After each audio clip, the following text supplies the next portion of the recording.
एक बल्ब बेचने वाला लड़का करोड़ों रुपए कमा लेता है। वो खुद का ऑफिस ले लेता है, खुद की कार ले लेता है, उसका नाम न्यूज़पेपर में आने लगता है।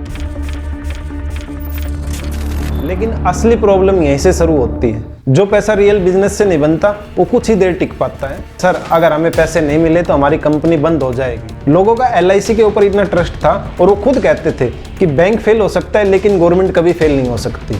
और उनका यही ट्रस्ट आगे चल के एक बहुत बड़ा शौक बन जाता है उनके लिए, क्योंकि नेहरू सरकार के पास कोई ऑप्शन नहीं बचा था।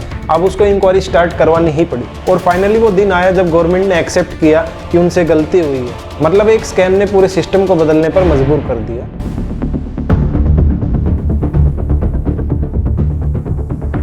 नमस्कार दोस्तों, कोलकाता की एक गली है जिसमें हवा चल रही है और उस गली में दोनों तरफ घर बने हुए हैं। वो घर पुरानी ईंटों से बने हुए हैं, ना तो वो ज़्यादा बड़े हैं और ना ही ज़्यादा छोटे। ठीक वैसे ही जैसे 1930 और 1940 में इंडिया के जो मिडिल क्लास लोग रहते थे वो उन घरों में रहते हैं। ठीक उसी गली में एक घर में एक बच्चा पैदा होता है। और हिस्ट्री में कई बार ऐसा होता है कि कुछ जो पैदा होते हैं वो एकदम से फेमस नहीं होते हैं, लेकिन एक दिन जब वो फेमस होते हैं तो पूरे सिस्टम को हिला के रख देते हैं। उस बच्चे का नाम रखा गया हरिदास मुंद्रा। ये किसी राजा महाराजा की कहानी नहीं है, ये एक नॉर्मल मिडिल क्लास फैमिली की कहानी है। हरिदास मुंद्रा एक ट्रेडिंग फैमिली में पैदा हुआ था। उसकी फैमिली एक ऐसी फैमिली थी जो ना तो ज़्यादा ही अमीर थी और ना इतनी गरीब थी। घर में पैसे तो थे लेकिन इतने पैसे नहीं थे कि उस पैसे से फ्यूचर को सिक्योर किया जाए। उसके घर में उसके 3 भाई थे और उसकी फैमिली का एक ही रूल था, या तो बिजनेस करो नहीं तो पूरी ज़िंदगी स्ट्रगल करना पड़ेगा। हरिदास दूसरे बच्चों की तरह नहीं था। जब बाकी बच्चे गली के अंदर क्रिकेट खेलते थे, गिल्ली डंडा खेलते थे, तब हरिदास मार्केट के अंदर खड़े होकर ये ऑब्जर्व करता था कि कौन पैसे कमा रहा है, कौन लॉस में है, कौन स्मार्ट बन रहा है, कौन बेवकूफ़ बन रहा है। और वहीं से उसका दिमाग नंबर और पैसे की तरफ शिफ्ट हो गया था। हरिदास मुंद्रा को पढ़ाई से ज़्यादा पैसे समझने में इंटरेस्ट था। विकिपीडिया के रिकॉर्ड्स के अनुसार हरिदास मुंद्रा की जो लाइफ है वो स्टार्ट हुई थी एक लाइट बल्ब जो सेल्समैन है उसके रूप में उसने अपनी ज़िंदगी को शुरू किया था। दोस्तों सोचो, एक 18-20 साल का नौजवान जो घर घर जाके बल्ब बेच रहा है, लोगों के दरवाजे खटखटा रहा है, कोई खरीद लेता है, कोई मना कर देता है। लेकिन हरिदास का मेन फोकस बल्ब बेचने का नहीं था। उसका मेन फोकस ये था कि पैसा कैसे बनता है, और उसके इसी फोकस ने उसकी ज़िंदगी को चेंज कर दिया था। देश आज़ादी की तरफ बढ़ रहा था और कुछ चीज़ें ऐसी थी जो बदल रही थी और कुछ ऐसी थी जो नहीं बदल रही थी। लेकिन एक ऐसी चीज़ थी जो बिल्कुल नहीं बदल रही थी। लोग अपना पैसा बनाने के लिए शेयर मार्केट की तरफ जा रहे थे और यही एंट्री होती है हरिदास मुंद्रा की। उसने छोटी छोटी कंपनियों के शेयर खरीदना शुरू कर दिया था और फिर उसने बड़ी चालाकी से मार्केट के अंदर गलत अफवाहें फैलाना शुरू कर दिया और जो शेयर के प्राइस हैं उनको गलत तरीके से बढ़ा के दिखाने लग गया और अपना मुनाफा कमाने के लिए उनको फिर बेच भी देता था। और धीरे धीरे उसका नाम कलकत्ता शेयर मार्केट में फेमस होने लग गया। अब वो केवल एक बिजनेसमैन नहीं रहा, वो शेयर मार्केट का एक गेम चेंजर बन चुका था। कुछ ही सालों में एक बल्ब बेचने वाला लड़का करोड़ों रुपए कमा लेता है।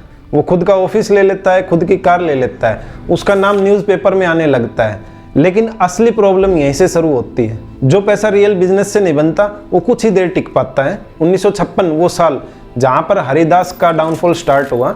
1956 में शेयर मार्केट के जो प्राइस हैं वो गिरने शुरू हो जाते हैं। कंपनी के शेयर गिर जाते हैं, इन्वेस्टर पैनिक करते हैं, बैंक लोन जो है वो बंद हो जाते हैं और हरिदास मुंद्रा की कंपनी भी गिरने लगती है। हरिदास अपने ऑफिस के अंदर बैठा था और उसी की कंपनी का एक अकाउंटेंट उसके पास आता है और एक फाइल को दिखाता है और कहता है, सर अगर हमें पैसे नहीं मिले तो हमारी कंपनी बंद हो जाएगी। और तभी उसके दिमाग में एक ऐसा आइडिया आता है और गवर्नमेंट सिस्टम के साथ जुड़ के वो इस पूरे स्कैंडल को अंजाम देता है। अब हरिदास के पास 2 ऑप्शन थे, या तो वो कंपनी को बंद करे या सिस्टम का यूज़ करे, और फिर उसने दूसरे ऑप्शन को ही चूज़ किया और वहीं से स्टार्ट होता है मुंद्रा स्कैंडल।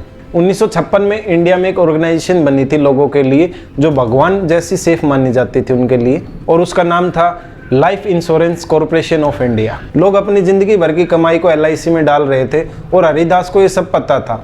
हरिदास ने सोचा कि यहाँ से अगर पैसा मिल गया तो सब कुछ बच जाएगा। और इसके दूसरी तरफ दिल्ली के अंदर एक सरकारी दफ्तर के अंदर 3-4 लोगों ने बैठ के एक डिसीजन लिया जो बिल्कुल पब्लिक से छुपा के लिया गया था, और वही डिसीजन आगे चल के एक बहुत ही फाइनेंशियल स्कैंडल बन गया था। और देखिए, स्कैम जब भी स्टार्ट होता है तो छुप के स्टार्ट किया जाता है और जब तक लोगों को पता चलता है तो बहुत देर हो चुकी होती है।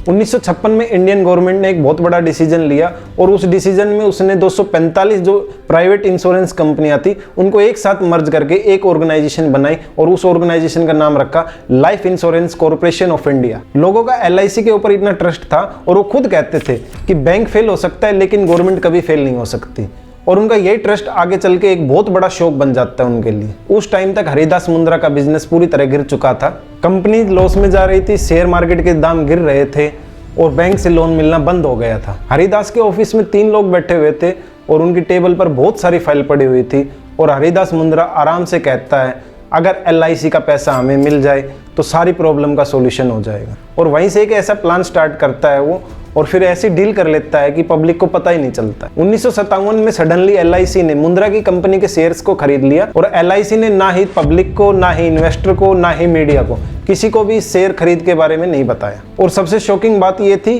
कि ये एक नॉर्मल इन्वेस्टमेंट नहीं था, ये एक ऐसा इन्वेस्टमेंट था जो लॉस में चल रही कंपनी थी उसमें इन्वेस्ट किया था LIC ने। पब्लिक का पैसा लॉस वाली कंपनी में लग गया बिना पब्लिक से पूछे। देखिए LIC ने मुंद्रा के शेयर खरीद के उसके बिजनेस को तो स्टेबल कर दिया था, उसके पास पैसा आ गया था, लेकिन उसके लिए शेयर खरीदवाना बहुत ही अनलक्की रहा। देखिए अनलक्की ऐसे ही नहीं रहा था, एक दिल्ली के आदमी को शक हो गया था और उसी आदमी ने आगे चल के इस पूरे स्कैंडल को उजागर किया था। हर स्टोरी में एक ऐसा मोमेंट होता है जहाँ पर सच छुप नहीं पाता है, और इस स्टोरी में एक इंसान ऐसा आता है जो पूरी सच्चाई से पर्दा उठाता है। उस इंसान का नाम था फिरोज गांधी, और ये वही फिरोज गांधी है जिनकी शादी इंदिरा गांधी के साथ हुई थी, और वो उस टाइम पे MP थे, गवर्नमेंट का हिस्सा थे, लेकिन उनको कुछ शक हो रहा था, उनको लग रहा था कुछ गलत हो रहा है। पार्लियामेंट हाउस के अंदर सभी MP बैठ के आपस में कुछ ना कुछ डिस्कशन कर रहे थे, थोड़ा शोर का माहौल था, और फिर फिरोज गांधी खड़े होकर बोलते हैं कि पब्लिक के पैसे का मिसयूज हुआ है। और ऐसा सब कुछ सुनकर सभी MP एकदम शांत हो जाते हैं और उनको बहुत तगड़ा शौक लगता है, क्योंकि फिरोज गांधी जिस आदमी के ऊपर आरोप लगा रहे थे वो कोई छोटा मोटा आदमी नहीं था, वो गवर्नमेंट की टॉप लीडरशिप में था। अब ये स्टोरी पूरी तरह पब्लिक हो गई थी और अगले दिन न्यूज़पेपर में हेडलाइन बन चुकी थी कि LIC का पैसा गलत जगह लग गया। और इस खबर को देखकर लोगों को अंदर इतना शौक हो गया, क्योंकि वो जिस ऑर्गेनाइजेशन को भगवान मानते थे, LIC को भगवान मानने लग गए थे। अब उसी LIC ने उन लोगों का पैसे को फंसा के रख दिया था। और इस खबर के बाद लोगों के अंदर पैनिक क्रिएट हो गया, क्योंकि नेहरू सरकार के पास कोई ऑप्शन नहीं बचा था, अब उसको इंक्वायरी स्टार्ट करवानी ही पड़ी। और इस इंक्वायरी में बहुत सारी फाइलें बनी, बहुत सारे डॉक्यूमेंट बनाए गए, और फिर धीरे धीरे नाम आने शुरू हुए। और फिर उसके बाद पता लगा कि कोई एक बिजनेस स्कैम नहीं था, ये केवल और केवल एक सिस्टम फेलियर था। देखिए कहानी में सबसे बड़ा ट्विस्ट तब निकल कर आता है जब इन्वेस्टिगेशन कंप्लीट होती है और एक नाम सबके सामने आता है, और ये नाम था हमारे देश के फाइनेंस मिनिस्टर TT कृष्णमाचारी। क्योंकि अब एक सिर्फ फाइनेंशियल स्कैम नहीं था, ये पॉलिटिकल स्कैंडल बन चुका था, जहां सच को बिल्कुल नहीं छुपाया जा सकता था। पार्लियामेंट के अंदर आवाज उठ चुकी थी, न्यूज़पेपर के अंदर जो न्यूज़ थी वो वायरल होने लग रही थी डेली, और जो पब्लिक था उसको बिल्कुल भी ट्रस्ट नहीं रहा था। अब गवर्नमेंट के पास केवल 2 ही ऑप्शन बचते हैं, या तो केस को दबा दो या इंक्वायरी को करवाओ। फिर गवर्नमेंट डिसीजन लेती है कि वो इंक्वायरी करवाएगी, और वहीं से स्टार्ट होता है सबसे डेंजर स्टेज। इंक्वायरी इंडिया में जो पहली बार इतनी पब्लिक हुई थी, और जो ये MC चागला थे, ये 1941 में बॉम्बे हाई कोर्ट में चीफ जस्टिस थे, और इनका कार्यकाल खत्म हुआ था 1958 में। और उन्होंने इस ऐसे केस को देखा था जो केवल एक फाइनेंशियल केस नहीं था, ये लोगों के ट्रस्ट का केस था। और फिर हरिदास मुंद्रा को कोर्ट में पेश किया गया, और ये वही आदमी है जो कुछ सालों पहले करोड़पति था और अब ये कोर्ट में खड़ा था। और फिर कोर्ट ने पाया कि जो LIC ने शेयर खरीदे थे वो नॉर्मल प्रोसेस से नहीं खरीदे थे, और इंक्वायरी में पाया कि LIC ने जो इन्वेस्टमेंट किया था वो बिल्कुल भी सेफ नहीं था। उन्होंने ये डिसीजन किसी प्रेशर में लिया था, और डिसीजन को इतनी जल्दी लिया गया कि किसी को पता भी ना चले। और सबसे शॉकिंग बात ये निकल के आई इंक्वायरी के अंदर कि ये जो स्कैम है ये केवल एक आदमी ने नहीं किया था, ये सिस्टम के साथ मिलके किया गया था। और इस इंक्वायरी के अंदर एक नाम बार बार निकल के आ रहा था जो हमारे देश के फाइनेंस मिनिस्टर TT कृष्णमाचारी का था। और फाइनली वो दिन आया जब गवर्नमेंट ने एक्सेप्ट किया कि उनसे गलती हुई है, और जो हमारे देश के फाइनेंस मिनिस्टर थे TT कृष्णमाचारी, वो खुद से रिजाइन कर देते हैं। देखिए इंडिया की हिस्ट्री में ये एक पहला फाइनेंशियल स्कैंडल था जहां हमारे देश के जो फाइनेंस मिनिस्टर हैं उनको खुद से रिजाइन करना पड़ा। देखिए इन्वेस्टिगेशन कंप्लीट हो चुकी थी, केस भी प्रूव हो चुका था, हरिदास मुंद्रा को अरेस्ट करके जेल में डाल दिया गया था, और ये वही हरिदास मुंद्रा है